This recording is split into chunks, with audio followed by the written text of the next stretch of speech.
Sir good evening Lalit ji sir. हाँ नमस्कार। हाँ सर, दीपक स्टार्ट जी कर हैं सकते हमारे हैं। साथ। दीपक जी भी होस्ट बन चुके हैं। हाँ बिल्कुल सर।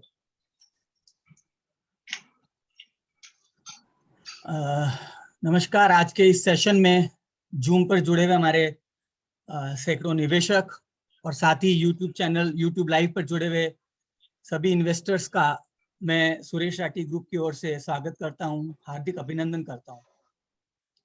वेल्थ क्रिएशन से जुड़ी भ्रांतियां, ये है आज का हमारी चर्चा का विषय।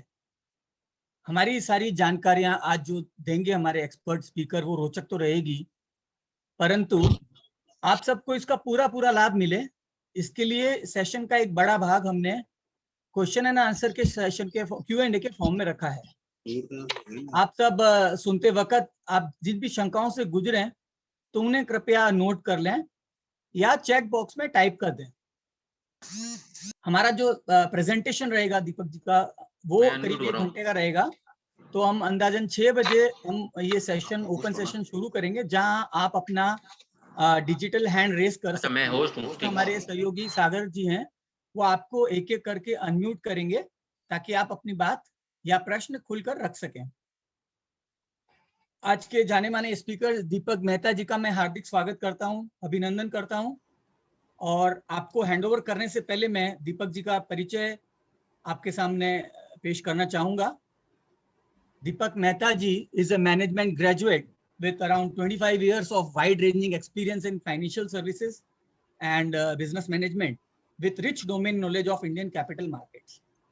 Deepak ji is currently handling SIP, balanced products, retail banking, including key national distributors at UTI Asset Management Company. Deepak ji has worked in various areas of financial services, including asset management, portfolio management, corporate finance, securities, NBFC, and mortgage businesses. Deepak ji has the experience of setting up and running successfully own business enterprises, as well as working with large professional organizations. In his past assignments, he has worked with Reliance Group, L&T AMC, and Bank of America. He is an excellent motivator and passionate speaker. He has an expertise in speaking in topics ranging from savings and investment to community and happy living, thus making a difference in thousands of lives. He has addressed hundreds of investor meets across more than 150 cities for various participants, including teachers, state government employees, central government employees, doctors, nurses, chartered accountants, lawyers, policemen, employees in private sector, college students, personnel engaged in armed forces. In addition, Deepak ji was also a part of the MP Committee of Investor Education. So over to you, Deepak Mehta ji.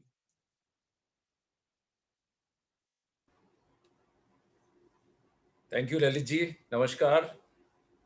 Thank you आप सबको, आपने अपना समय निकाला, बहुमूल्य समय। सर्वप्रथम तो these are very difficult times. मैं उम्मीद करता हूं कि आप सब, आपका परिवार, आपके नज़दीकी, आपके रिश्तेदार, दोस्त सब सेफ हों। और मैं आप सबसे गुजारिश करता हूं कि आने वाले कुछ समय के लिए पूरी तरह से केयर करें और ध्यान रखें कि इस बीमारी से जूझने में हम सरकार की और मदद कर सकें और अपनी खुद की मदद कर सकें। मैं उन सब लोगों के लिए जो हॉस्पिटल्स में हैं और इस वक्त इस बीमारी से लड़ रहे हैं या अपने घर पे इस बीमारी से लड़ रहे हैं, उनके लिए भी मैं प्रार्थना करता हूं कि वो जल्दी से जल्द ठीक हो। और आप सबसे भी गुजारिश करता हूं कि हम सब की कलेक्टिव प्रेयर्स में वो ताकत हो कि वो सब लोग जल्द से जल्द ठीक हो। आज का हमारा टॉपिक है मिथ्स अबाउट वेल्थ क्रिएशन। जैसा कि मेरे मित्र ललित जी ने आपको बताया, लगभग 50 मिनट से 1 घंटा में इसके बारे में कुछ आपको बातचीत करूंगा और उसके बाद में आपके पर्सनल फाइनेंस से रिलेटेड कोई भी तरह के सवाल होंगे, उनका मैं जवाब देने का प्रयास करूंगा। मिथ्स क्या होता है सर? मिथ्स, मैं मेरी भाषा इंग्लिश और हिंदी मिक्स रखूंगा, बोलचाल की भाषा रहेगी। प्योर हिंदी में काफी वर्ड्स शायद आप खुद भी नहीं जानेंगे, आप इंग्लिश के ही वर्ड समझ पाएंगे। मिथ्स किसे कहते हैं? मिथ को हिंदी में भ्रम कहते हैं। भ्रम क्या होता है साहब? भ्रम वो चीज होती है जो या तो होती नहीं और हमको लगती है, या होती और हमको लगती है कि नहीं है। कई सारी चीजों के बारे में हमको जानकारी होती है, पर उसके बावजूद हम गलत धारणा को पकड़ के चलते रहते हैं।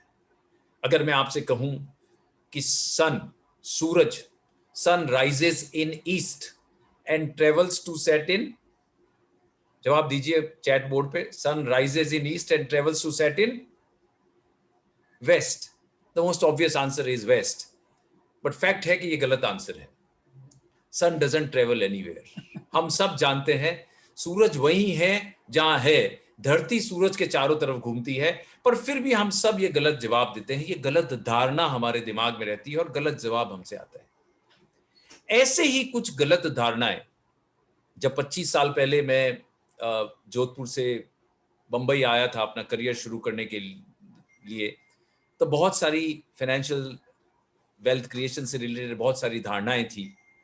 समय के साथ वो काफी सारी धारणाएं टूटती गई और मुझे समझ आया कि वो धारणाएं सही नहीं है, वो मिथ्स थे, वो भ्रम थे।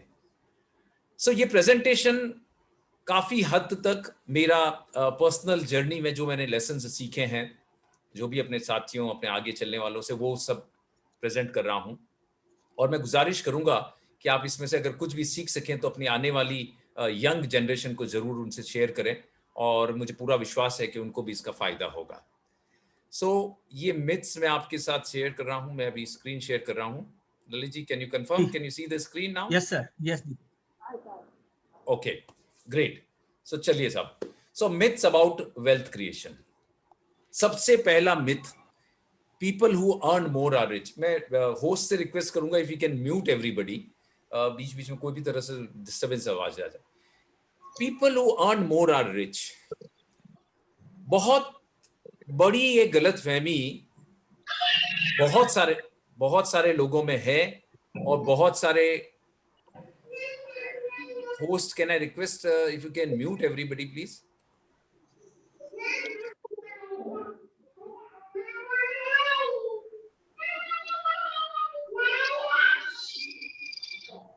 One minute, sir. Yeah. Can you stop the sharing, please? Okay. Mute करवाना चाहिए।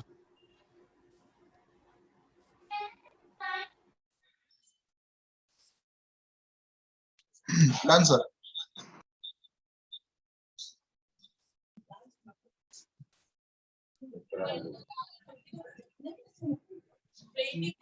हरी नहीं खा रहा हूँ।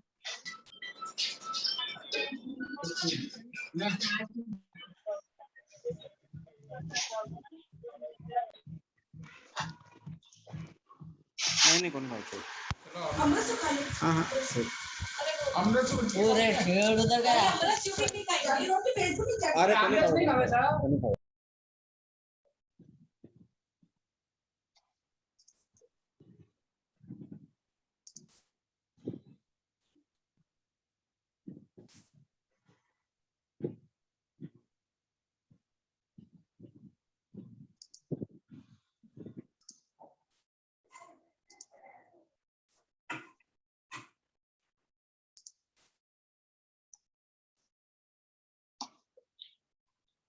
सर स्टार्ट कर दीजिए।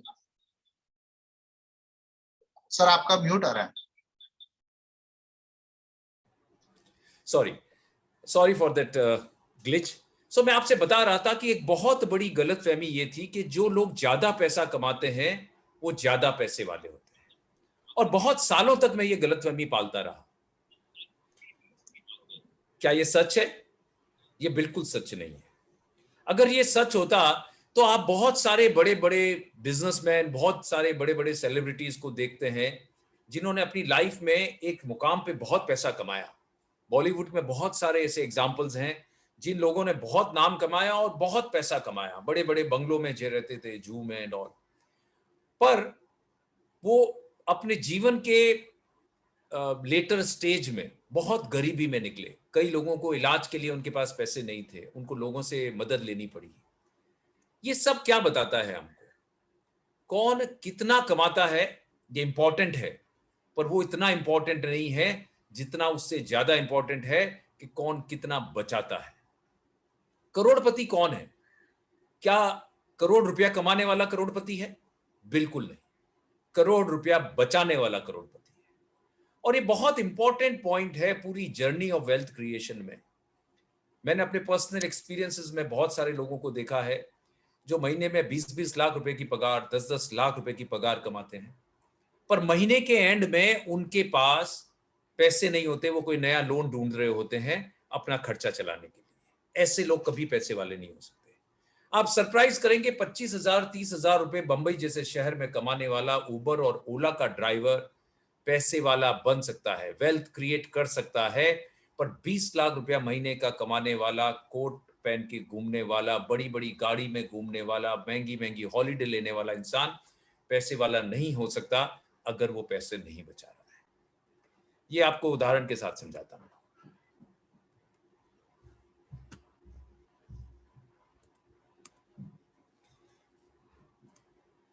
सबसे पहले इस उदाहरण में देखिए, राम और श्याम दो सगे भाई हैं। मान लीजिए दोनों ने एक जैसी शिक्षा ग्रहण की और दोनों को एक जैसी भारत सरकार के इंडियन रेलवेज में नौकरी मिल गई। एक जैसी नौकरी मतलब इंडियन रेलवेज में एक जैसी पगार। राम हर महीने 5,000 रुपया महीना बचाता है। 30 साल तक वो कंटिन्यूअस 5,000 रुपया महीना बचाता है और उस पर 8% रिटर्न जनरेट कर पाता है। राम 30 साल के बाद 75 लाख रुपया इकट्ठा कर पाएगा। श्याम उसी पगार में हर महीने 15,000 रुपया बचाता है और वो भी 8% पर एनम रिटर्न जनरेट कर पाता है। श्याम के पास रिटायरमेंट के टाइम 2.25 करोड़ रुपया होगा। बहुत सिंपल है, जो जितना ज्यादा बचाएगा वो उतना ज्यादा इकट्ठा कर पाएगा। दूसरे एग्जाम्पल में श्याम 28 साल की या 30 साल की उम्र में पैसा बचाना शुरू करता है और 5,000 रुपया महीना बचाता है। राम उसके 10 साल बाद पैसा बचाना शुरू करता है और श्याम से 50% ज्यादा पैसा बचाता है। दोनों अपने जीवन काल में 18-18 लाख रुपए बचाते हैं और दोनों 8% रिटर्न जनरेट करते हैं। राम के पास होगा 44 लाख रुपए, श्याम के पास होंगे 75 लाख रुपए रिटायरमेंट के टाइम पे। क्या दिखाता है ये? कि अगर आप अपनी सेविंग की जर्नी लेट शुरू करते हैं तो आप बहुत ज्यादा बचाएंगे तो भी आप पीछे रह जाएंगे। नोट कीजिए, राम ने 50% ज्यादा बचाया है, उसके बावजूद राम श्याम से लगभग आधे के आसपास ही है, क्योंकि श्याम जल्दी बचाना शुरू किया। So start early. तीसरे केस में राम और श्याम दोनों ने यहां पे 5-5 हजार रुपए महीना बचाए। राम ने जहां इन्वेस्ट किया वहां 8% रिटर्न जनरेट कर पाया। श्याम ने जहां पे इन्वेस्ट किया वो 15% रिटर्न जनरेट कर पाया।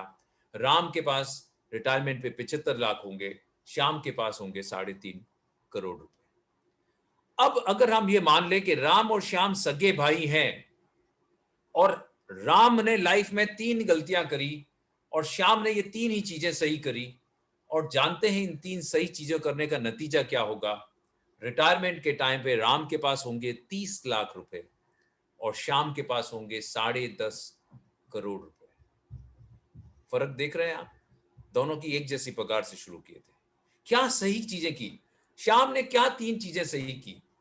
Start early, invest for the long term and invest in right products to maximise return. So हमारा जो सबसे पहला भ्रम जो आज टूट जाना चाहिए वो ये है कि जो ज्यादा कमाता है वो ज्यादा पैसे वाला है। अगर आप किसी सरकारी ऑफिस में काम करते हैं और आपको लगता है कि आपसे जो सीनियर है उनकी सैलरी आपसे ज्यादा है, वो हमेशा आपसे ज्यादा पैसे वाले रहेंगे, ये बिल्कुल सत्य नहीं, ये बिल्कुल गलत है। बहुत सारे लोग, परिवार में कई सारे लोग, आपके फ्रेंड सर्कल में कई सारे लोग जो आपसे ज्यादा कमाते हैं और आपसे बहुत पीछे रह सकते हैं अगर आप समझदारी से काम करते हैं। समझदारी से क्या काम करते हैं साहब? सबसे पहले यू हैव टू सेव। और अगर हिंदुस्तान का देखें हम, Hindustan, India has been a nation of savers. लगभग 35% सेविंग हुआ करती थी कुछ साल पहले एज ए कंट्री हमारी। हमारे बुजुर्गों ने, आज ये पूरे प्रोग्राम में आप देखेंगे कि मैं बहुत सारी चीजें आपको वो याद दिलाऊंगा जो हमारे बुजुर्गों ने याद दिलाई थी। सबसे पहली बात हमारे बुजुर्गों ने याद दिलाई थी कि पहला सुख हो निरोगी काया। हम सब भूल गए इस बात। हम सब ने सुना, मेरे पिताजी ने भी बोला, मेरे दादाजी ने भी बोला, आप सब ने भी सुना, पर हम सब इस बात को भूल गए। पिछले 1.5 साल ने हमको मार मार के ये सिखा दिया कि पहला सुख वाकई निरोगी काया है. If you are healthy, if you are having a healthy body, then that's a journey of happiness starts from there. उस 7 सुख में जो था, दूसरा सुख घर में हो माया.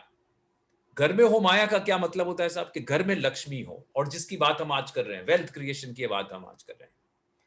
हमारे बचपन से हमारे बाप दादा हमको सिखाते आए हैं कि जितनी चादर हो उतने पांव फैलाना चाहिए. क्या मतलब था उसका? उसका मतलब ये था कि आप जितना कमाते हो उसमें से एक हिस्सा पहले अलग कर लो, उसके बाद में बाकी पैसा खर्च करो. सेविंग्स बहुत जरूरी है. और अब जैसे कि पिछले कुछ सालों में हम वेस्टर्न इन्फ्लुएंस में आ गए हैं, हम सब लोगों को इमीडिएट ग्रेटिफिकेशन चाहिए, महंगे से महंगा मोबाइल चाहिए, बड़ी से बड़ी गाड़ी चाहिए, बड़ी से बड़ी हॉलिडे चाहिए, महंगे से महंगे ब्रांडेड कपड़े पहनने हैं, ब्रांडेड जूते पहनने हैं. आज हमारी सोसाइटी पर से ओवरऑल सेविंग्स रेट घटने लग गई है. इसलिए ये बहुत जरूरी है, खासकर जितने भी बुजुर्ग यहाँ ज्वाइन किए हैं, कि अपने बच्चों को भी ये सिखाए कि स्टार्ट सेविंग. जो आदमी आज सेव नहीं कर सकता, फाइनेंस के बारे में एक बहुत इंपॉर्टेंट बात आपको बताता हूं. अगर आपको लगता है कि फाइनेंस में सक्सेसफुल होने के लिए, वेल्थ क्रिएशन में सक्सेसफुल होने के लिए बहुत फाइनेंस की नॉलेज चाहिए, बहुत मैथमेटिक्स की नॉलेज चाहिए, तो आप बिल्कुल गलत सोचते हैं. वेल्थ क्रिएशन में सक्सेस के लिए फाइनेंस की नॉलेज बिल्कुल नहीं चाहिए. वेल्थ क्रिएशन में सक्सेसफुल होने के लिए राइट बिहेवियर चाहिए, राइट एटीट्यूड चाहिए. अगर आपको कोई भी आज जो कमाना शुरू करता है, नया नया जॉब ज्वाइन किया है, नए नए बिजनेस में है, और वो बोलता है मैं आज सेव नहीं कर सकता, मेरी जब सैलरी बढ़ जाएगी तब मैं सेव करूंगा, तो मान के चलिए वो कभी सेव नहीं कर पाएंगे. Saving is all about attitude. If you have that attitude to save, you will save. If you don't have that attitude, you will not be able to save, irrespective of how much they earn. I'm getting a message that Mohan Randar is requesting remote control of your screen. I don't know who's Mohan Randar, so I've refused. चलिए, मेरे दादाजी की ये photo है, श्री नरसिंह मनसा मेहता. मुझे खुशी है आज बहुत सारे लोग जोधपुर से ज्वाइन किए हैं. उन्होंने मुझे एक सीख दी थी, और यही पूरे प्रेजेंटेशन की यही एक सीख है जो मैं चाहूंगा कि आप अपने बच्चों को जरूर दें, अगर इस स्क्रीन की फोटो खींच सके तो. उन्होंने मुझे सिखाया था, उन्होंने भी कहीं शायद पढ़ा होगा, it's not what you eat but what you digest that makes you healthy. आप क्या खाते हैं वो इंपॉर्टेंट नहीं, आप क्या पचा पाते हैं वो आपको हेल्दी बनाता है. It's not what you read but what you understand that makes you wise. बचपन में सबके माँ बाप ने ये कहा कि किताब हाथ में लेके बैठने से पढ़ाई नहीं होती है, मन लगा के कितना समझते हो उससे उसमें आपने दिमाग में जाएगा, जहन में जाएगा. So what you read is not important, but what you understand that makes you wise, and it is not what you earn, but what you save and prudently invest that makes you wealthy. So wealth creation की journey में पहला step है savings. वो step नहीं है तो कोई आपकी हेल्प नहीं कर पाएगा वेल्थ क्रिएशन की जर्नी में. चलिए next. Myth 2, money in my locked cupboard is safe, no one can steal out of it.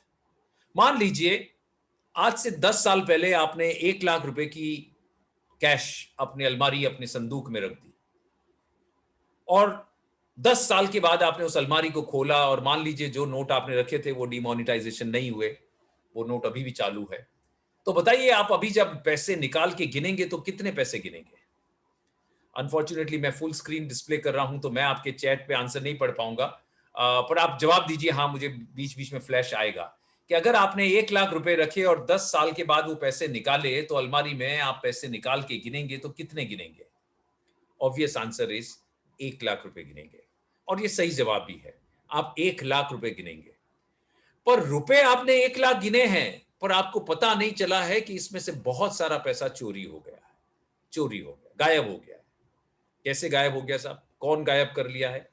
Investment में 2 बहुत बड़ी सेंध लगाने वाले, जो पैसे आपके पैसे का एक बड़ा हिस्सा खा जाते हैं, 2 चीजें हैं, वो है इन्फ्लेशन और टैक्सेशन. इन्फ्लेशन को हिंदी में महंगाई बोलते हैं. आपने अपने बाप दादाओं से सुना होगा कि उनकी शादी के टाइम शायद 400 रुपए तोला सोना था, आज 50,000 रुपए का तोला है। तो क्या हुआ? सोना महंगा हो गया?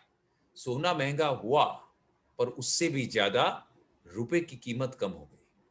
रुपए की कीमत कंटिन्यूअसली कम होती जाती है। क्यों? इन्फ्लेशन की वजह से।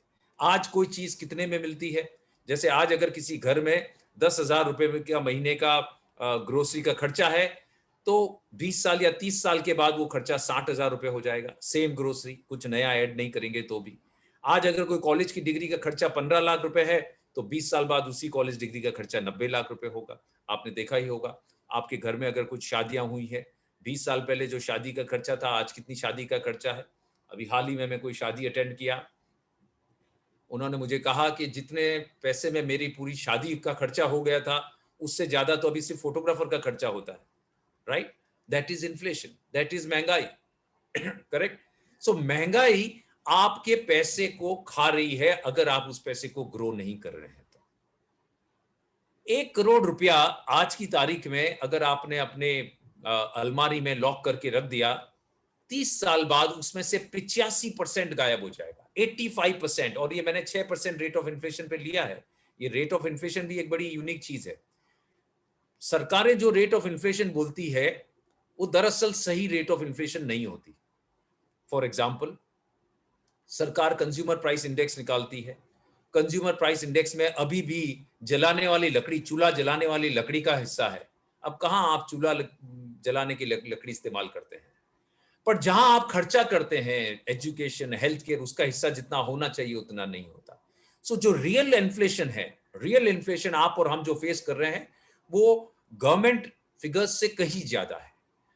पर अगर मैं गवर्नमेंट फिगर्स भी लेता हूं, तो 1 करोड़ रुपया अगर आपने आज कहीं साइड में रख दिया और उस पैसे को ग्रो नहीं किया, तो 30 साल बाद उसमें से 85% पैसा गायब हो जाएगा। और ये 30 साल की बात नहीं है, आपने वो पैसा 2 साल के लिए भी रख दिया तो उसमें से कुछ हिस्सा गायब हो जाएगा। वो गायब नहीं होने का एक ही तरीका है कि आपको उस पैसे को इस ढंग से इन्वेस्ट करना है कि आप इन्फ्लेशन से ज्यादा रेट रिटर्न निकाल पाए, नेट ऑफ टैक्सेशन। ये ध्यान रखिएगा, नेट ऑफ टैक्सेशन।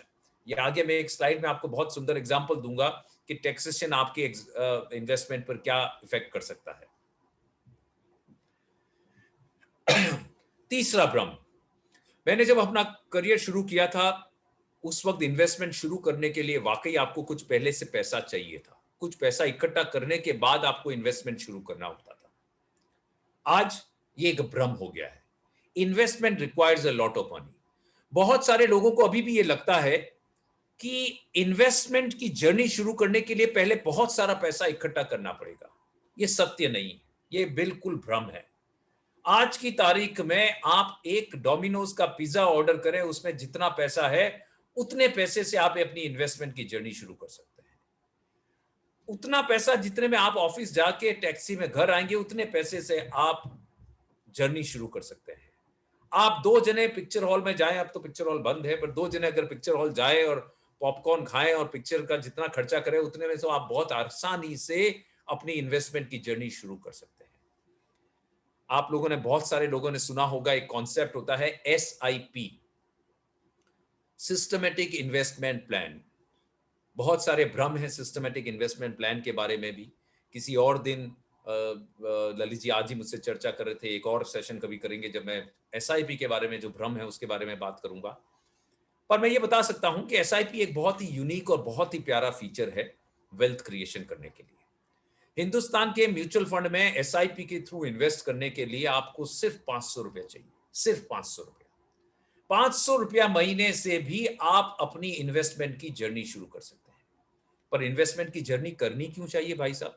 हमने शुरू में कहा सेविंग करनी चाहिए, पर सेविंग करनी क्यों चाहिए ये नहीं सोचा। सेविंग इसलिए करनी चाहिए साहब कि जैसे जैसे क्वालिटी ऑफ हेल्थ केयर में इजाफा हुआ है, जैसे जैसे हमारे देश में हेल्थ केयर इंप्रूव हुई है, हमारी लाइफ एक्सपेक्टेंसी बढ़ गई है। हमारी लाइफ एक्सपेक्टेंसी इतनी बढ़ गई है कि जितने लोग अभी इस वक्त कम से कम 700 लोग मुझे सुन रहे हैं, तो उसमें से कम आधे लोग 90 साल के पार जिएंगे। कम से कम 15-20% लोग 100 साल के पार जिएंगे। और आप अगर ये सोच रहे हैं कि मैं मजाक कर रहा हूं, तो मैं आपको बता दूं कि आपके परिवार में, मेरे परिवार में, जहां कहीं पे भी आप देखेंगे, बहुत सारे लोग 90-100 साल के आज आप जानते हैं। पर जब वो पैदा हुए थे तब एक्सपेक्टेड ये था कि उनकी लाइफ एक्सपेक्टेंसी शायद 55 साल रहेगी, शायद 60 साल रहेगी। अगर आप 90 साल तक जिएंगे या 100 साल तक जिएंगे, तो मान के चलिए 90 साल तक और 100 साल तक काम करने की आपकी ताकत नहीं है। आप 75 साल तक भी शायद काम नहीं कर पाए, अगर आप अमिताभ बच्चन जैसे फिट नहीं है, मोटिवेटेड नहीं है तो। करेक्ट? वो तो आज भी हर एडवर्टाइजमेंट में पैसा कमा रहे हैं, हर फिल्म में पैसा कमा रहे हैं। अगर आप काम नहीं कर पाएंगे, 60 साल के आगे काम नहीं कर पाएंगे और 90 साल तक जिएंगे, तो भाई साहब ये 30 साल का खर्चा कहां से आएगा? अगर आप सोचें कि आप उसके लिए बच्चों पे डिपेंडेंट रहेंगे, तो ये उनके साथ बहुत बड़ी नाइंसाफी होगी। 30-30 साल तक आप बिना कमाए खर्चा करेंगे, उसके लिए पैसा चाहिए। इसलिए आपको रिटायरमेंट के लिए एसआईपी करनी होगी। आपके ड्रीम्स हैं, उसके लिए एसआईपी करनी होगी। मुझसे बहुत बार सवाल पूछा जाता है कि एसआईपी कितनी की जाए, तो मेरा एक ही आंसर होता है कि आप अगर 5 मिनट के लिए, 1 मिनट के लिए अपनी आंख बंद करके अपनी लाइफ को 30 साल तक फास्ट फॉरवर्ड कर लीजिए। अगर आप कोई 25 साल के नवयुवक हैं और आप अपनी लाइफ को 30-35 साल के लिए फास्ट फॉरवर्ड करते हैं, तो आप क्या देखते हैं? आप अपनी लाइफ में फाइनेंशियल गोल्स देखते हैं। आप 25 साल के हैं तो आपका गोल है कि आपकी जल्दी से जल्दी शादी हो जाए, वो एक फाइनेंशियल गोल है, that means a lot of खर्चा। आप हनीमून पे जाएं तो वो है खर्चा। आपको एक कार खरीदनी है, वो है खर्चा। आपको एक घर खरीदना है, उसके लिए खर्चा। आपको बड़ा घर खरीदना, उसके लिए खर्चा। माँ बाप को तीर्थ यात्रा पर भेजना है, उसके लिए खर्चा। आपको बड़ा घर खरीदने के लिए खर्चा। उसके बाद आपको बड़ी फॉरेन हॉलीडे जाना है, उसके लिए खर्चा। बच्चों की पढ़ाई के लिए खर्चा, बच्चों की शादियों के लिए खर्चा, खुद की रिटायरमेंट के लिए खर्चा, खुद की वाइफ के रिटायरमेंट के लिए खर्चा। ये सब जो है, ये आपके फाइनेंशियल गोल्स हैं। और ये सारे के सारे जो लॉन्ग टर्म गोल्स हैं, उसके लिए एक साथ पैसा कहां से आएगा? उसके लिए आपको आज से, अभी से थोड़ा थोड़ा पैसा एसआईपी में इन्वेस्ट करना चाहिए, जो आपके गोल की तरफ आपको अग्रसर कर सके, आपको अपने गोल की तरफ लेकर जा सके। एसआईपी के बहुत सारे फायदा है। ये सबसे बड़ा फायदा इसमें है कि ये आपको डिसिप्लिन सिखाता है। जैसा कि मैंने कहा, सेविंग डिसिप्लिन बहुत मुश्किल है, बहुत मुश्किल चीज है। ये पावर ऑफ कंपाउंडिंग का पूरा फायदा आपको उठा के देता है, रुपी कॉस्ट एवरेजिंग का फायदा देता है। आप अपने फाइनेंशियल गोल पे पहुंच सकते हैं। बहुत इंपॉर्टेंट, मार्केट को टाइम करने की जरूरत नहीं। मार्केट क्या लगता है साहब, इस सवाल का कोई मतलब ही नहीं है, किसी को नहीं मालूम मार्केट क्या लगता है। और आप ये चालू कर सकते हैं as little as 500 rupees a month से। एसआईपी का सबसे बड़ा जो फायदा है, जिसे कहते हैं डॉलर कॉस्ट एवरेजिंग, हिंदुस्तान में हम उसको रुपी कॉस्ट एवरेजिंग भी कहते हैं। शेयर बाजार में जितने भी लोगों ने बहुत पैसा कमाया, इक्विटी मार्केट में जिसने भी पैसा कमाया, उनका सबका एक ही फॉर्मूला है। और वो फॉर्मूला क्या है कि जब जब मार्केट में माल सस्ता मिल रहा था, बहुत सारा ले लिया, और जब महंगा मिल रहा था, तब थोड़ा ही लिया या नहीं लिया। सोने की बात करें, बहुत सारे लोग अपने बच्चों की शादियों के लिए सोना इकट्ठा करते हैं 20-20, 30-30 साल।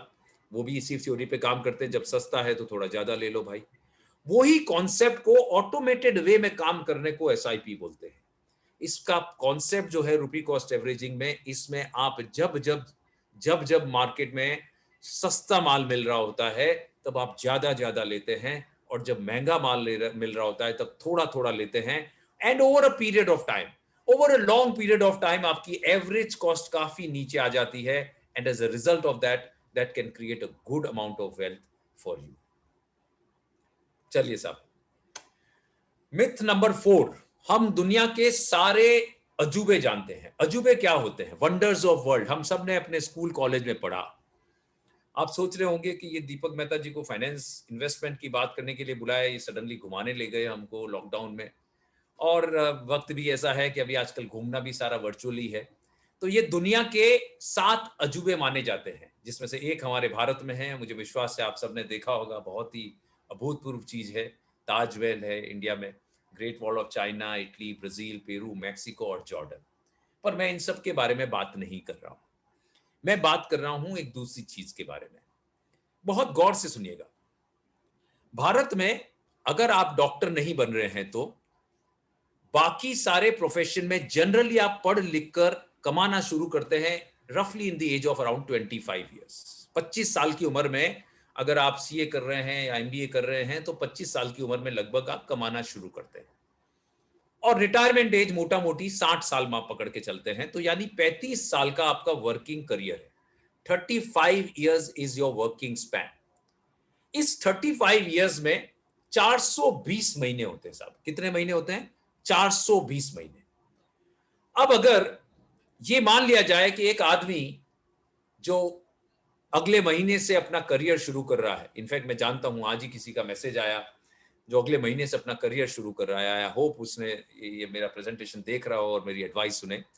अगले महीने से वो अपना करियर शुरू करता है और पहले महीने से 1000 रुपया महीना, सिर्फ 1000 रुपया महीना बचाता है। जैसे जैसे उसका करियर बढ़ेगा, उसकी सैलरी बढ़ेगी, वो और भी बहुत सारी सेविंग करेगा, बट ये 1000 रुपया पर मंथ सेविंग 420 महीने तक, 35 साल तक चालू रखता है। 420 महीने जो आदमी 1000 रुपया महीना बचाएगा तो 420 महीने में वो बचाएगा 4,20,000 रुपए। कितने बचाएगा साहब? 4,20,000 रुपए। इस 4,20,000 रुपए पर अगर वो 9% रिटर्न जनरेट कर पाता है, 9%, ये उदाहरण की बात है, अगर वो 9% रिटर्न जनरेट कर पाता है तो वो इकट्ठा कर लेगा 35 साल के बाद में 29,41,000 रुपए। कितना पैसा? लगभग 29,41,000 रुपए इकट्ठा हो जाएगा सिर्फ 4,20,000 रुपए बचाने से 9% रिटर्न पे। अब मान लिया कि भाई साहब उन्होंने 9% रिटर्न नहीं जनरेट करके उनका रिटर्न डबल निकल गया, 18% रिटर्न जनरेट हुआ। 18% रिटर्न यानी डबल रिटर्न हुआ तो पैसा कितना हो जाएगा? पैसा डबल हो जाएगा, 29,41,000 की जगह हो जाएगा 58,83,000, 58,83,000। करेक्ट? पैसा डबल हो जाएगा। जी नहीं, मैं गलत बता रहा हूं, ये मेरा भ्रम था। ये मेरा भ्रम था कि रिटर्न डबल होगा तो पैसा भी डबल होके 58,83,000 हो जाएगा। असलियत में पैसा डबल नहीं होगा, पैसा 3 गुना नहीं, 3 गुना भी नहीं होगा, 4 गुना, 5 गुना, 6 गुना, 7, 8, 9, मजाक कर रहा हूं, आप सीरियसली समझ रहे हैं। पैसा 10 गुना, जी नहीं, 10 गुना भी नहीं होगा, 11 गुना, 12 गुना, पैसा 13 गुना बढ़ के 3,45,00,000 रुपए हो जाएगा। गौर से देखिए, 4,20,000 रुपए, 1000 रुपए महीना, एक साथ नहीं बचाए 4,20,000 रुपए। 4,20,000 रुपए दो दोस्तों ने बचाए, 1000 रुपया महीना। एक ने 9% रिटर्न जनरेट किया, एक ने 18% रिटर्न जनरेट किया। 9% वाले रिटर्न से 13 गुना ज्यादा होंगे जिसने 18% रिटर्न जनरेट किया। और पहली रो देखिए, जिसने 4% रिटर्न जनरेट किया उसने रिटर्न जनरेट किया 9,13,000 रुपए होगा उसका। हमारे सेविंग बैंक अकाउंट में 4% से कम रिटर्न मिलता है। लाखों करोड़ों रुपया वहां सेविंग बैंक अकाउंट में समझदार लोगों का पड़ा है। बड़े बड़े सीएफओ, बड़े बड़े सीए, बड़े बड़े डॉक्टर, लाखों करोड़ों रुपया बैंक के पास 3-3, 4-4% पे सालों साल पड़ा रहता है। क्यों? क्योंकि हमको इन्वेस्टमेंट की एडवाइस नहीं मिली या हमने राइट एडवाइजर के पास नहीं गए। तो आप फर्क देखिए कि कोई आदमी सेम पैसे से 9 लाख रुपए कर सकता है और कोई सेम पैसे से 3,45,00,000 रुपए भी हो सकता है। This is what Albert Einstein called the 8th wonder of world, power of compounding, चक्रवर्ती ब्याज। ये भी हमारे बुजुर्गों ने हमको सिखाया था। अगर बचपन की कहानियां याद है तो वो राजा और वो एक स्मार्ट पंडित की कहानी थी, एक कि कैसे एक चौसर के चेस बोर्ड पे कैसे उस एक सोने की अशर्फी को डबल करते रहे और कितना पैसा इकट्ठा करते रहे। ये सब हमने सबक सीखे थे पर हम भूल गए और यही सबक हमको समय के साथ वापस बहुत डिफिकल्टी के साथ सीखने पड़ रहे हैं। मैं एक बात बोलूंगा आपको, मैं जयपुर के मैं एक बार मैं पूरे इंडिया में काफी सारी 100,000 ऑफ मीटिंग एड्रेस कर चुका हूं। जयपुर के पुलिस कमिश्नर के ऑफिस में मैं पुलिस ऑफिसर्स को एड्रेस कर रहा था। मेरी जब मीटिंग खत्म हुई, एक सीनियर पुलिस ऑफिसर मेरे पास आए और हाथ जोड़कर बोले, मेहता साहब, आंख में आंसू के साथ कि मैं इस महीने रिटायर हो रहा हूं, आप मेरे को 25 साल पहले क्यों नहीं मिले। मैं आपको सेम बात आज बता रहा हूं। ये जो चीजें मैं आपको बता रहा हूं, ये खुद मैंने बहुत आसानी से नहीं सीखी है। ये सब चीजें बहुत मुश्किल, ठोकरें खा खा के, मार खा खा के सीखी है। अगर ये सब चीजें जिस वक्त हमने अपना करियर शुरू किया, जब 25 साल पहले कोई मुझे सिखा देता, तो मैं भी शायद उनको जाके आज 1 करोड़ रुपए का चेक गिफ्ट करके आ जाता। ये वैल्यू है आज के इस जो हम डिस्कस कर रहे हैं। ये हमने सब अलग अलग समय पर अलग अलग लोगों से सीखी है और ये निचोड़ है उनका। तो मैं बहुत चाहूंगा कि आप अपने घर में जितने भी यंगस्टर्स हैं उनको जरूर ये चीजें सिखाएं। अब आइए सवाल, इन्वेस्टमेंट मींस फिक्स डिपॉजिट। हम भारतीयों का फेवरेट इन्वेस्टमेंट टूल है फिक्स डिपॉजिट। पैसा है, चलो फिक्स डिपॉजिट कर दी। शादी है, बेटी को 10 लाख की फिक्स डिपॉजिट करके दे दी। ये फिक्स डिपॉजिट जो चीज है, क्या ये आपके लिए वेल्थ क्रिएट कर सकता है? वेल्थ क्रिएट करने का फॉर्मूला हमने क्या कहा कि जो इन्वेस्टमेंट इन्फ्लेशन और टैक्सेशन कम करने के बाद नेट में रिटर्न जनरेट कर रहा है, तो वो वेल्थ क्रिएट कर रहा है, अदरवाइज वो वेल्थ डिस्ट्रॉय कर रहा है। आज के टाइम में आपको 5%, 5.5% फिक्स डिपॉजिट पे मिलता है। उसमें से भी आपका, अगर आप टॉप टैक्स ब्रैकेट में हैं, तो 30% टैक्स काट के शायद 3.5, 4% बचता है आपके पास। क्या आपका इन्फ्लेशन 3.5, 4% से कम है?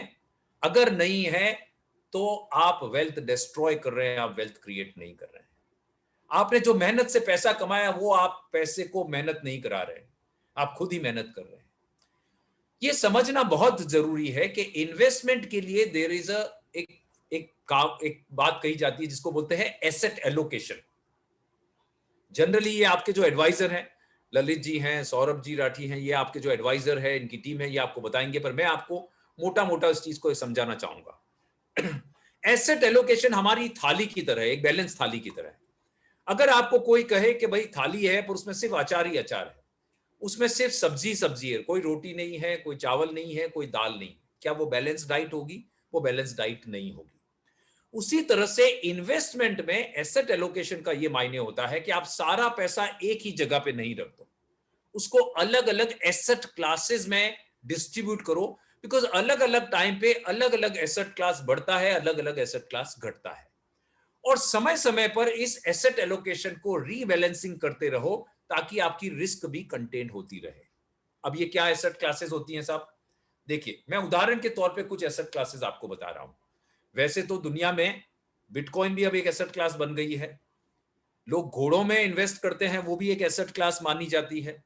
लोग बड़ी बड़ी महंगी महंगी पेंटिंग्स में इन्वेस्ट करते हैं, वो भी एक बहुत बड़ी एसेट क्लास है। लोग आर्टिफैक्ट्स में पैसा डालते हैं, वो भी एक एसेट क्लास है, और उन सबको भी इन्वेस्टमेंट माना जाता है। पर जो मोटा मोटी एसेट क्लासेस हैं, वो ये 5 एसेट क्लास आपके सामने हैं। एक कैश एसेट क्लास है, जो पैसा आपका सेविंग बैंक में, आपके लिक्विड फंड्स में है, वो कैश एसेट क्लास है। डेट एक एसेट क्लास है, जितना भी आपका डेट म्यूचुअल फंड्स है, पीपीएफ है, एनएससी है, वो सब आपका डेट एसेट क्लास है। इक्विटी एक एसेट क्लास है, शेयर्स है, इक्विटी म्यूचुअल फंड है, वो सब एसेट क्लास इक्विटी में आता है। गोल्ड एक एसेट क्लास है, फिजिकल गोल्ड हो, चाहे गोल्ड ईटीएफ हो, गोल्ड फंड हो, वो आपको एक एसेट क्लास है। और रियल एस्टेट में तो आप सब चैंपियन ही हैं, प्रॉपर्टी है, रियल एस्टेट है, चाहे कमर्शियल है, रियल है, वो रियल एस्टेट है। ये वेरियस एसेट क्लासेस है। अब balance of these asset class, और एक कोई सोल्यूशन नहीं है, इन सब एसेट क्लासेस का अलग अलग कॉम्बिनेशन अलग अलग इंसान के लिए है। पर्सनल फाइनेंस का पहला प्रिंसिपल है कि ये पर्सनल है। दो सगे भाई के लिए भी सेम पर्सनल फाइनेंस फॉर्मूला काम नहीं करता है। हर किसी की रिस्क, हर किसी की रिटर्न एक्सपेक्टेशन अलग है, रिस्क कैपेबिलिटी अलग है, रिस्क लेने की क्षमता अलग अलग है। उसके हिसाब से आपके एडवाइजर के साथ बैठ के आपको अपना एसेट एलोकेशन करना चाहिए। पर यह मानना कि सिर्फ फिक्स डिपॉजिट ही सही है, यह सही नहीं है। पर जो लोग फिक्स डिपॉजिट करते हैं, उनके लिए भी मैं एक छोटा सा उदाहरण लेके आया हूं।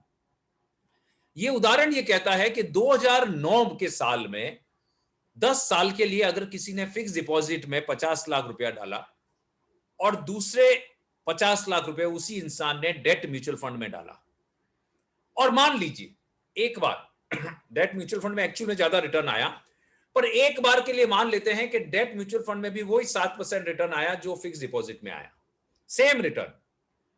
पर आप नेट फर्क देखिए, म्यूचुअल फंड के इन्वेस्टमेंट में जो आप डेट म्यूचुअल फंड में इन्वेस्ट किया उसमें आपको इंडेक्स कॉस्ट का फायदा मिलता है। इंडेक्स कॉस्ट का फायदा करने के बाद उसके ऊपर तो एक तो इंडेक्स कॉस्ट फायदा होती है, आपकी कॉस्ट 50 लाख नहीं पकड़ी गई, यहां पे आपकी कॉस्ट पकड़ी गई 97 लाख। 10 साल के बाद दोनों में 50 लाख बिकेम 98,35,000 दोनों में। पर फिक्स डिपॉजिट में आपकी कॉस्ट पकड़ी गई 50 लाख और म्यूचुअल फंड में आपकी कॉस्ट पकड़ी जाएगी 97,63,000। और टैक्स फिक्स डिपॉजिट में आपको लगेगा 30% के हिसाब से, और यहां मैंने एज्यूम किया कि आपको 20% के ब्रैकेट में हो। आप अगर आप 30% के भी ब्रैकेट में हो तो सोचिए कि एक जगह आपको सेम अमाउंट कमाने के लिए 14.5 लाख टैक्स भरना पड़ेगा और दूसरी जगह आपको 14,500 टैक्स भरना पड़ेगा।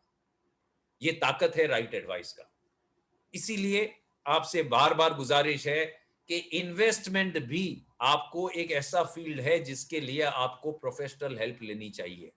जैसा कि हम बोलते हैं कि व्हाट्सएप को पढ़ पढ़ के भाई अपने घर में कोविड का इलाज मत करिए, व्हाट्सएप को पढ़ पढ़ के अपनी मर्जी से इंजेक्शन मत ले लीजिए, मर्जी से गोलियां मत ले लीजिए, डॉक्टर से पूछिए। उसी तरह से फाइनेंस वेल्थ क्रिएशन भी ऐसा ही फील्ड है जहां पे आपको प्रोफेशनल फाइनेंस डॉक्टर से मिलना चाहिए, उनकी एडवाइस लेनी चाहिए, उनकी हेल्प लेनी चाहिए। 120 लाख करोड़ हिंदुस्तान के बैंकों में पड़ा है, जो मैं बता रहा था, कम ब्याज पे पड़ा है। आइए, छठा मिथ, म्यूचुअल फंड का मतलब इक्विटीज ओनली। बहुत सारे लोगों का यह कि जैसे ही म्यूचुअल फंड की बात हुई कि नहीं नहीं भाई वो तो इक्विटी है, मेरे को इक्विटी में लेना नहीं है, इक्विटी में मैं पैसा नहीं कमाता हूं, मैं नहीं डालूंगा। म्यूचुअल फंड का मतलब इक्विटी नहीं होता है। म्यूचुअल फंड इंडस्ट्री बहुत सुंदर डेवलप हुई है हिंदुस्तान में। मेरी कंपनी, जिस कंपनी में मैं काम करता हूं, यूटीआई ने शुरुआत की, पायनियर है। यूटीआई फर्स्ट कंपनी थी जिसने 1963 में पार्लियामेंट के एक्ट के तहत म्यूचुअल फंड हिंदुस्तान में शुरू हुआ। तब से म्यूचुअल फंड इंडस्ट्री अपने इन्वेस्टर्स के ड्रीम्स को फुलफिल करता आई है। आज की तारीख में अगर किसी को एक दिन के लिए इन्वेस्टमेंट करना है तो म्यूचुअल फंड उसके लिए है, और किसी को 100 साल के लिए इन्वेस्टमेंट करना है तो म्यूचुअल फंड उसके लिए है। बड़ी बड़ी कंपनियां, बड़े बड़े बैंक, आप जानते हैं कि बड़े से बड़ा बैंक, हिंदुस्तान का हर बैंक म्यूचुअल फंड में पैसा डालता है। अगर उनके पास एक दिन के लिए 5,000 करोड़ रुपए है तो वो एक दिन के लिए भी उस पैसे को स्पेयर नहीं रखते, वो म्यूचुअल फंड में इन्वेस्ट करते हैं। सो 5,000 करोड़ रुपया से लेके 50,000 करोड़ रुपया भी इन्वेस्ट करने वाले इंस्टीट्यूशंस, कॉर्पोरेट्स, बैंक्स, बड़े बड़े इंडस्ट्रियलिस्ट, वो भी पैसा म्यूचुअल फंड में डालते हैं, और 500 रुपया इन्वेस्ट करने वाला भी म्यूचुअल फंड में डाल सकता है। और खास बात है कि सबको लेवल प्लेइंग फील्ड है, ऐसा नहीं कि जो बड़ा है उसके लिए ज्यादा फायदा है। सेम स्कीम में सेम रिटर्न्स आएंगे उनको। म्यूचुअल फंड कई तरह के होते हैं, बहुत डिटेल में नहीं जाऊं, पर बहुत तरह के होते हैं, और हर में अलग अलग रिस्क, अलग अलग रिटर्न एक्सपेक्टेशंस होते हैं। जैसे इक्विटी की बात करो तो इंडेक्स फंड्स होते हैं, आर्बिट्राज फंड्स होते हैं जिसमें बिल्कुल रिस्क नहीं ली जाती, क्योंकि उसमें एक मार्केट में खरीदते हैं, दूसरे मार्केट में बेचते हैं, प्राइस डिफरेंस का फायदा उठाते हैं। देन बैलेंस फंड होते हैं जिसमें थोड़ा डेट होता है, थोड़ा इक्विटी होता है। डाइवर्सिफाइड फंड होते हैं जो कई तरह के फंड्स में डालते हैं, उसके अंदर भी डाइवर्सिफाइड फंड में लार्ज कैप होते हैं, मिड कैप होते हैं, स्मॉल कैप फंड होते हैं। लार्ज कैप फंड्स वो होते हैं जो हिंदुस्तान की बड़ी कंपनियों में पैसा डालते हैं। मिड कैप होता है जो मिड साइज की कंपनियों में पैसा डालते हैं। स्मॉल कैप वो होते हैं जो छोटी कंपनियों में पैसा डालते हैं। फ्लेक्सी कैप वो होते हैं जो फंड मैनेजर डिसाइड करता है कि कौन सी कंपनी में कितना पैसा डालना है। सेक्टोरल फंड्स वो होते हैं जो एक ही सेक्टर में पैसा डालते हैं। आपको लगता है कि भाई हिंदुस्तान का फार्मा सेक्टर बहुत अच्छा लगता है, डायग्नोस्टिक और हेल्थ केयर फंड अच्छा लगता है, किसी को बैंकिंग एंड फाइनेंशियल सर्विसेज अच्छा लगता है, तो वैसे भी फंड्स होते हैं जो उस सेक्टर में पैसा डालते हैं। इसी तरह से डेट में भी बहुत तरह के फंड्स होते हैं। लिक्विड फंड्स होते हैं जिसमें आप, या ओवरनाइट फंड्स होते हैं जो 1-2 दिन के लिए पैसा डाल सकते हैं। अल्ट्रा शॉर्ट टर्म फंड्स होते हैं, शॉर्ट टर्म फंड्स होते हैं, गिल्ड फंड्स होते हैं, बॉन्ड फंड्स होते हैं, एमआईपी होती है। तो बहुत तरह के फंड्स वहां पे भी होते हैं, जिसमें क्रेडिट रिस्क फंड भी होते हैं जो हायर रिस्क लेता है। म्यूचुअल फंड में बहुत सारे एडवांटेजेस हैं। सबसे बड़ा एडवांटेज है म्यूचुअल फंड में आपका जो पैसा मैनेज करता है वो शायद आईआईटी आईआईएम करने के बाद 30-35 साल से यही काम कर रहा है। प्रोफेशनल मैनेजमेंट होता है, डाइवर्सिफाई होता है, कन्वीनियंट एडमिनिस्ट्रेशन होता है, रिटर्न पोटेंशियल अच्छा रहता है, कॉस्ट लो है, लिक्विडिटी, ट्रांसपेरेंसी, फ्लेक्सिबिलिटी, ये सारे बहुत सारे एग्जाम्पल है। और सबसे बड़ी बात टैक्स बेनिफिट्स हैं और हाईली रेगुलेटेड है। हर चीज रेगुलेटेड है म्यूचुअल फंड इंडस्ट्री में। आइए साहब, myth number 7, equity is not important for wealth creation. बहुत सारे लोगों को इक्विटी से डर लगता है, शेयर बाजार से डर लगता है, और उसकी वजह क्या है? उसकी वजह यह है कि हमारा न्यूज़पेपर जो होता है वो बहुत बड़ी बड़ी हेडलाइन बनाएगा, 500 पॉइंट सेंसेक्स घटा, 1500 पॉइंट सेंसेक्स घटा, इन्वेस्टर का 1.5 लाख करोड़ रुपया नुकसान हुआ। पर जिस दिन बना उस दिन वो हेडलाइन इतनी बड़ी नहीं होती, और हम नेगेटिव न्यूज की तरफ हम लोग सब अट्रैक्ट हो जाते हैं। तो बहुत सारे लोगों का यह मानना है कि भाई वेल्थ क्रिएशन के लिए इक्विटी जरूरी नहीं है। मेरा यह मानना है कि एक हिस्सा आपका इन्वेस्टमेंट का इक्विटी में जाना जरूरी है। जो मैंने आपको लाइफ एक्सपेक्टेशंस की बात की, बहुत पहले ये पुराना फॉर्मूला ये होता था कि 50-60 साल की उम्र के आदमी को इक्विटी में बिल्कुल पैसा नहीं डालना चाहिए। मेरा ये व्यक्तिगत मानना है कि अब 50-60 साल, आज का 50-60 साल गुजरे जमाने के 30-35 साल के बराबर है। उसको थोड़ा पैसा इक्विटी में डालना चाहिए, क्योंकि आज भी उनको 30-30, 40 साल लंबा जर्नी जीना है, उनको बहुत सारा वेल्थ क्रिएट करना है। सो इक्विटी आपके वेल्थ क्रिएशन के लिए बहुत जरूरी है। पर फिर सवाल आता है कि बहुत सारे लोग बोलते हैं भाई इक्विटी होता क्या है, मैं तो समझता भी नहीं, इक्विटी कैसे समझाओगे आप उनको? तो उसके लिए हम आपके लिए ये एक छोटा सा एग्जांपल लेकर आए। ये जो आप स्लाइड देख रहे हैं, इसमें जो आप नंबर देख रहे हैं 6, 7, 8, 9, 10, 11, 12, 1, 2, 3, 4, 5, 6, 7, 8, 9, 10, ये क्या है? ये समय है, ये घड़ी का समय है। सो 6 से 12 सुबह का समय, 1 से 10 रात का, दोपहर का समय। साधारणतया एक नॉर्मल मिडिल क्लास हिंदुस्तानी सुबह 6 बजे उठता है। सुबह 6 बजे उठते ही सबसे पहले कोलगेट का ब्रश और कोलगेट के टूथपेस्ट से ब्रश करता है। हालांकि अब समय के साथ थोड़ा बदलाव आ गया है उसके अंदर। सुबह 6 बजे उठते ही सबसे पहले जियो का फोन उठाता है, व्हाट्सएप चेक करता है, या आइडिया, वोडाफोन या भारती एयरटेल का फोन उठाता है और व्हाट्सएप चेक करता है कि किस किस के मैसेजेस आए। उसके बाद में कोलगेट से ब्रश करता है, जिलेट के प्रोडक्ट से शेव करता है। उसके बाद में शायद हिंदुस्तान लीवर या विप्रो के सोप से नहाकर, बजाज ऑटो या हीरो होंडा की मोटरसाइकिल लेकर, बीपीसीएल के पेट्रोल पंप पे पेट्रोल भराकर, बच्चे को जिसने शायद बाटा का शू पहना है उसको स्कूल छोड़ के आता है, वापस आता है, यूनिलीवर या प्रॉक्टर के या नेस्ले के किसी प्रोडक्ट से नाश्ता करता है, कॉर्नफ्लेक्स खाता है। उसके बाद मारुति कार उठाता है, एचपीसीएल के पेट्रोल पंप पे पेट्रोल भराता है, ऑफिस जाता है, डेल के कंप्यूटर पे, इन्फोसिस या टीसीएस के सॉफ्टवेयर पे काम करता है। दिन में महानगर गैस या एमटीएनएल या बीएसएनएल का बिल भरने कोई बैंक चला जाता है। दिन में कुछ काम होता है तो आईसीआईसीआई बैंक, एक्सिस बैंक या एचडीएफसी बैंक चला जाता है।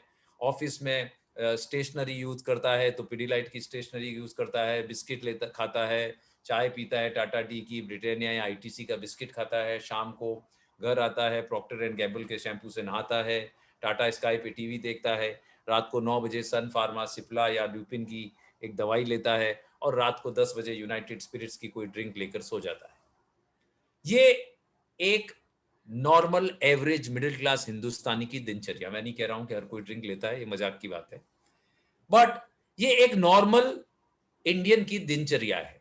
और अभी इसमें बहुत सारे नाम तो मैंने लिए ही नहीं, कि बहुत सारा डी मार्ट है, बीच में डोमिनोज से वो शायद पिज्जा मंगा के भी खा लेता है।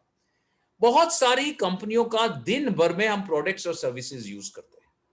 ये सब कंपनियां सैकड़ों हजारों करोड़ रुपया साल में कमाती है, और इनके पास प्राइसिंग पावर है। इनके पास पावर है कि ये कोलगेट का भाव बढ़ा भी देगा तो आप कोलगेट खरीदोगे। क्या आपके पास ताकत है कि जाकर उनको बोलो कि भाई साहब मैं 25 साल से आपका कोलगेट प्रोडक्ट खरीद रहा हूं, मेरे लिए सस्ता दो?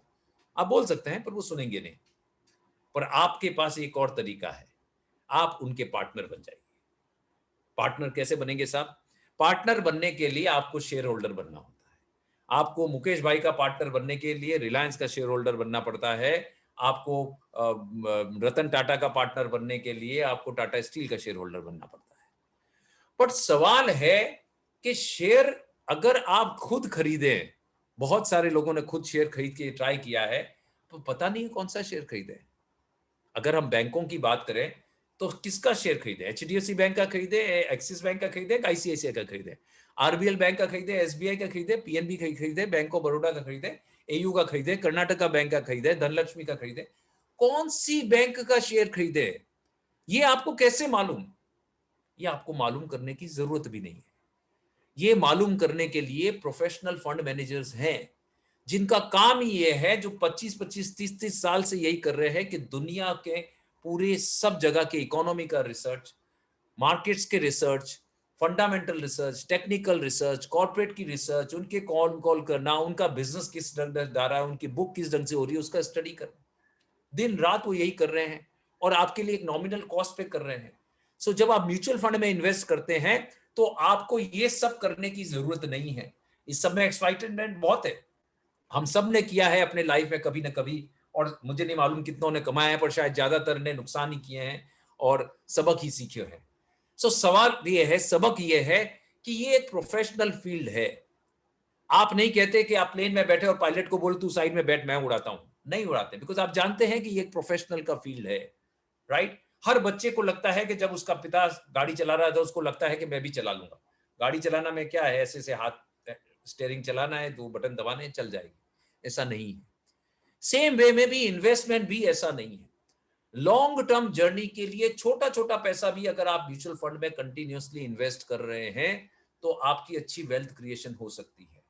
आप इंडिविजुअली डायरेक्ट शेयर्स के करने के लिए कुछ लोग कर सकते हैं, मैं नहीं कह रहा हूं कुछ नहीं कर सकते, जो कर सकते हैं उनमें ये कैपेबिलिटी है, जरूर करें। पर मैं ये कहता हूं वो जो कर सकते हैं वो शायद 1% से भी कम पॉपुलेशन है। बाकी 99% को लगता है वो कर सकते हैं पर वो कर नहीं सकते। और अगर आपको विश्वास नहीं है तो सिर्फ इक्वल अमाउंट अगले 5 साल के लिए, अगर आप 5 लाख रुपए से शेयर मार्केट में अपना खुद का इन्वेस्टमेंट कर रहे हैं तो 5 लाख आप म्यूचुअल फंड में करके करिए। 5 साल के बाद आप रिजल्ट कंपेयर कर लीजिए, आपको आंसर मिल जाएगा। Let's get rich quickly money multiplier scheme. बहुत अफसोस, बहुत दुख की बात है, मैंने ये सवाल बहुत सारे टाइम में जब कभी भी मुझे मौका मिला है, कुछ मिनिस्टर्स को भी किया है, पॉलिटिशियंस को भी किया है, ब्यूरोक्रेट्स को भी किया है। हिंदुस्तान के हर शहर में इस वक्त जब मैं आपसे बात कर रहा हूं, हिंदुस्तान का एक शहर ऐसा नहीं है जहां पे बहुत सारी फ्रॉड स्कीम नहीं चल रही। घर घर में, हर शहर शहर में फ्रॉड स्कीम्स चल रही हैं जो रातों रात साल भर में पैसा 2 गुना 3 गुना, कोई बोलता है मैं टीक का प्लांट लगाऊंगा, कोई बोलता है मैं भेड़े पालूंगा, कोई बकरियां पालूंगा, कोई कारें किराए पे दूंगा, कोई ना कोई स्कीम बना के चिट फंड, ये बिसिक, अलग अलग नाम से दुनिया भर की फ्रॉड स्कीमें चल रही है। और दुख होता है कि बहुत सारे लोग अपनी खरी कमाई का पैसा, सालों में इकट्ठा किया हुआ पैसा इस तरह से इन स्कीमों में डालकर उड़ा देते हैं। शारदा चिट फंड का स्कैम हुआ था वेस्ट बंगाल के उधर, लगभग कई सारे 20-20, 25-25 लोगों ने, 40-40 लोगों ने सुसाइड कर लिया था। अभी हाल ही में PACL करके एक कंपनी आई थी, जयपुर से निकली थी वो कंपनी, 50,000 करोड़ रुपए इकट्ठा करके गायब हो गए। 50,000 करोड़ रुपए। और जानते हैं ये 50,000 करोड़ किनका था? वो मिडिल क्लास लोगों का था, मिडिल से भी लोअर क्लास लोगों का, मिडिल के बाद लोअर क्लास लोगों का था। सोचिए, आपका ड्राइवर आपके घर में जो बाई काम करती है वो 1 महीने में 5 घर में झाड़ू पोछा करके 1,000 रुपए 2,000 रुपए बचाती है। 10 साल 15 साल की उसकी कमाई का, सेविंग्स का हिस्सा इस तरह की स्कीमों में चला जाता है और डूब जाता है। मेरी आप सबसे हाथ जोड़ के गुजारिश है कि पहली बात तो आप कभी इस तरह की स्कीमों में पैसा नहीं डालें। पर अगर आपने नहीं डाला है तो वहां पे आपकी जिम्मेवारी खत्म नहीं हो जाती। आपके घर में काम करने वाले, आपके ड्राइवर, आपके मेड, आपके गार्डनर, उन सबको भी गाइड करें कि इस तरह की फ्रॉड स्कीमों में पैसा नहीं डालें, सरकार के भरोसे नहीं रहें। सरकार बहुत सारी चीजों में बिजी है, उनका ध्यान इस तरफ इतना नहीं गया है, पास से कंट्रोल कुछ हुआ है, पर अभी भी बहुत सारी स्कीमें फ्रॉड हर शहर शहर में चल रही है। सो आप अपना पैसा डालते वक्त बचाएं। ये मनी मल्टीप्लायर स्कीम एक भ्रम है कि पैसा फटाफट दुगना तिगुना चौगुना हो जाएगा, ऐसा नहीं होता। Myth 9, I can do it my self, I don't need professional help. जैसा कि मैंने शुरू में कहा, अगर आपको बुखार आता है और आप गूगल पे जाकर ढूंढते हैं कि बुखार के लिए मुझे कौन सी दवाई लेनी चाहिए, तो बहुत ही खतरे का काम है। बुखार आने की 111 वजह हो सकती है। कोविड भी हो सकता है, डेंगू भी हो सकता है, कैंसर भी हो सकता है, इन्फेक्शन भी हो सकता है, कुछ भी वजह हो सकती है। किडनी की प्रॉब्लम से भी बुखार आ सकता है, कोई भी प्रॉब्लम से बुखार आ सकता है। तो इसके लिए हम क्या करते हैं साहब, हम एक डॉक्टर के पास जाते हैं जिसने शायद 10 साल 15 साल पढ़ाई की है, उसके बाद 30 साल प्रैक्टिस की है, एक्सपीरियंस गेन किया है। उसी तरह से जैसे आपकी हेल्थ इंपॉर्टेंट है वैसे ही आपकी वेल्थ इंपॉर्टेंट है, और उसके लिए आपको एक प्रोफेशनल हेल्प लेनी चाहिए। जो प्रोफेशनल वेल्थ एडवाइजर है उनके पास जाना चाहिए। आप अगर क्लाइंट हैं सुरेश राठी एंड कंपनी के, तो आपके जो ललित मुंद्रा जी है या सौरभ जी राठी या उनकी टीम है, उनसे डिस्कस कीजिए, मिलिए, सवाल पूछिए और समझिए कि आपको किस ढंग से कहां डालना चाहिए। सवाल सब पूछिए, समझिए, उसके बाद कीजिए। Definitely health and wealth should be handled by professionals. ये शायद आखिरी मिथ है आज का, investment for retirement is for old people. ये मैं भी ये समझता था। अगर किसी को सवाल पूछे कि भाई रिटायरमेंट के लिए किसको पैसा बचाना चाहिए, तो भाई वो तो जो बूढ़े लोग हैं उनको पैसा बचाना चाहिए। ये सबसे बड़ा भ्रम है। बूढ़े लोग अगर रिटायरमेंट के लिए पैसा बुढ़ापे में बचाएंगे तो वो इकट्ठा कब करेंगे? पैसा रिटायरमेंट के लिए यंग लोगों को बचाना चाहिए, आपके करियर की शुरुआत से बचाना चाहिए। ये हमने भी बहुत लेट सीखा था, हमको किसी ने बताया नहीं था उस जमाने में। 2004 के बाद भारत सरकार के एम्प्लॉय को भी, जैसा मेरा ख्याल है 2004 या 2008 के बाद भारत सरकार के एम्प्लॉय को भी अब पेंशन नहीं है। आप जो कंट्रीब्यूट कर रहे हैं वो आपकी सेविंग है, जो जो गारंटीड पेंशन थी वो नहीं है, पेंशन नहीं है। सो आपके रिटायरमेंट के लिए पैसा आपको खुद इकट्ठा करना पड़ेगा। और जैसा कि मैंने कहा कि आज से 20 साल पहले 60 साल के आदमी का गुजर जाना एक नॉर्मल बात मानी जाती थी, और आज 80 साल 90 साल 100 साल के बहुत सारे लोग जी रहे हैं। आप ऐसे जो मित्रगण मेरे से फेसबुक पे जुड़े हुए हैं, आज से 3 साल पहले मैंने एक आंटी के साथ उनके बर्थडे का केक काटा था। वो आंटी का 100th बर्थडे था, और with the grace of God वो मेरी बिल्डिंग में आंटी आज भी hello and safe and sound है।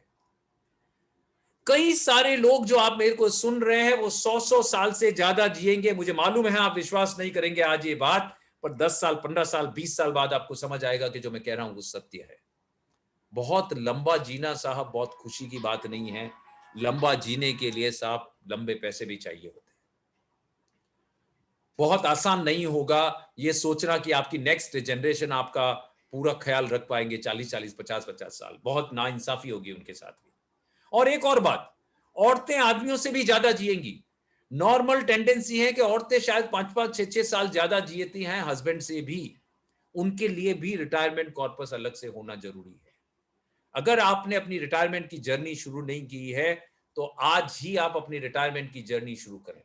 आज ही से, कल भी नहीं, आज ही से एक एसआईपी मिनिमम अपने रिटायरमेंट कॉर्पस की तरफ इकट्ठी करें। और ध्यान रहे, पहले एग्जांपल में जो राम और श्याम की बात थी कि जो राम थोड़ा लेट 10 साल लेट चालू किया, 50% एक्स्ट्रा बचाने के बाद में भी पीछे रह गया।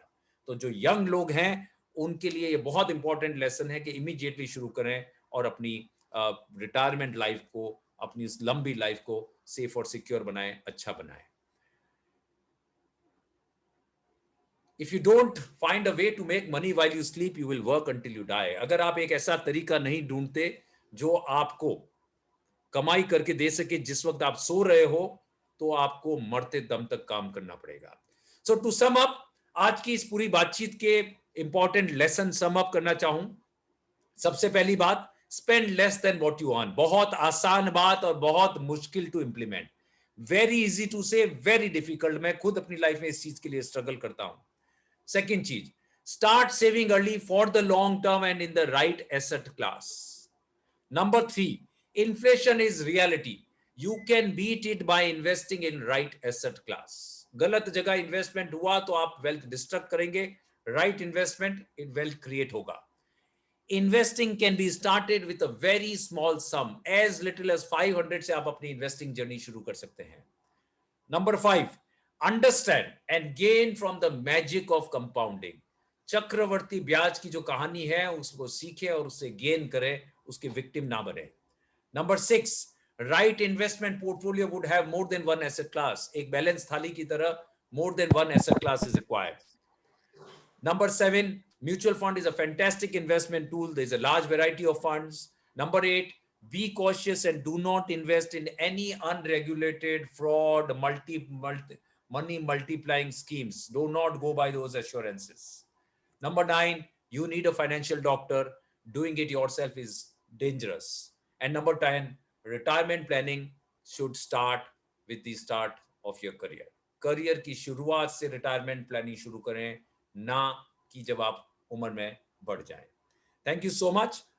यहाँ पे मैं अपनी बात को विराम देता हूँ, स्टॉप करता हूँ।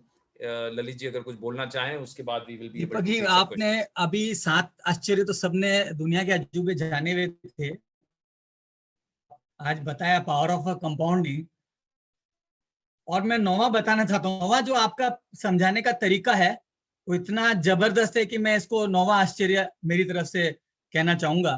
तो थैंक यू सो मच। हम बढ़ते हैं अब